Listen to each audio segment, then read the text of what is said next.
Oh, I was gonna get on him. See, a lot of y'all say, "Oh, he gonna take it easy on Russ because he like Russ." Look, I've been giving Russ a lot of passes this season because of his play.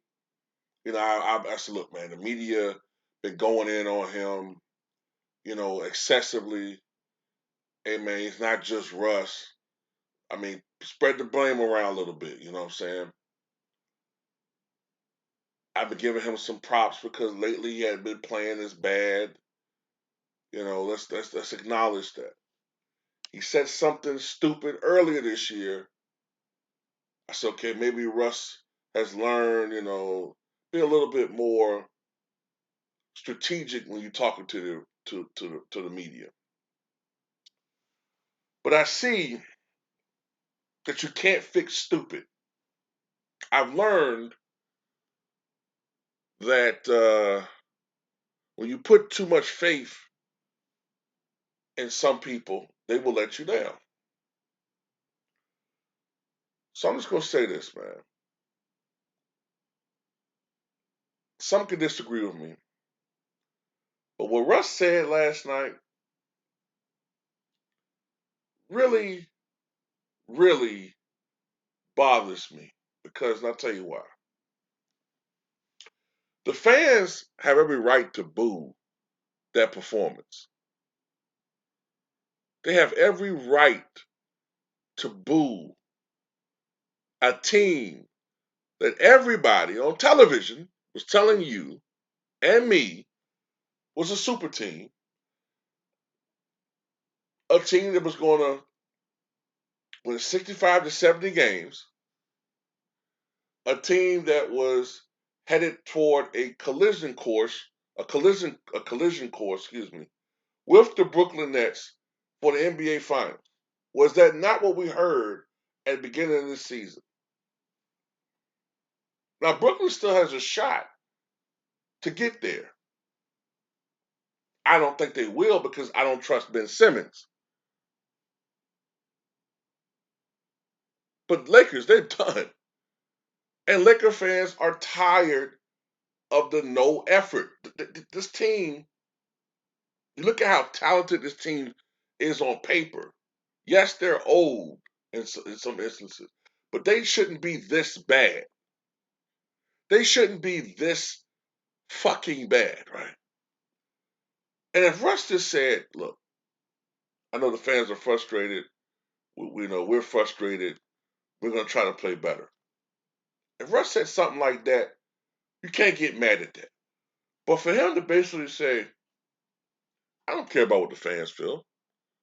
The fans can feel what they want to feel. They can take their ass home. They don't like what they see. I mean, it don't bother me if they mad. It don't bother me if they boo. I got beautiful kids at home. I got a great life. You know, it only would bother me if I took them home, which means that hey, I don't give a fuck about these people. You come here and you cheer us, and you had the privilege of cheering great athletes. Is what I pretty much hear him saying. So from this point on, I'm not gonna make any more videos chastising Shannon Sharp anymore. If he wants to blame you, fuck it. I mean, last night you had 7 turnovers with no assists. You play like shit again, and then you get mad when people criticize you when you play bad. It's funny when Russ plays great, which was more frequent years ago. He was cheery, smiling, joking. But when he had a bad game and you call him out for it, he gets mad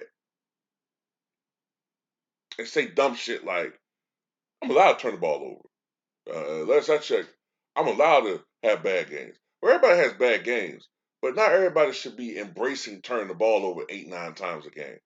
That's not fucking normal.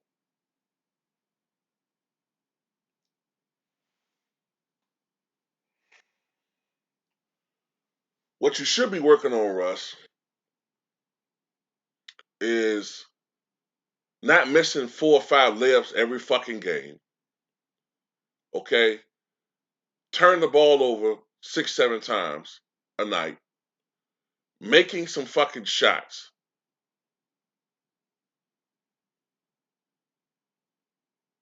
and focus on how to learn how to play the point guard position in a competent fashion. You're supposed to be this great all-time player, but you struggle to play the point guard position. How is that fucking possible for a guy with usage rate? Another instance where stats don't tell the whole story, ladies and gentlemen. This is why I did a video yesterday saying that Oscar Robertson, don't compare Oscar Robertson with Russell Westbrook. They are two totally different players. Oscar Robertson was much more efficient. He was a better scorer, a better rebounder, a better playmaker, more dominant, more clutch, more versatile, had a better post game, better jumper. Theoretically, if they had a 3-point line, they'd probably been a better 3-point shooter. And remember back then, the stat was not triple doubles. That didn't really become a stat until Magic. So people say Oscar back there, he was stat padding. For what? There was no acknowledgement of triple doubles. He happened to get those numbers because that's how hard he was playing. The style of the game, encouraged numbers like that, and he had to do that to help give his team a chance for victory. And Russell Westbrook carried the Cincinnati Royals, which are now the Sacramento Kings, throughout the 1960s. And he was getting out of the first round of playoffs. And he went deep in the playoffs a couple times. So, and he should have won a scoring title too. I believe it was 1967-68. They gave it to Dave Bing,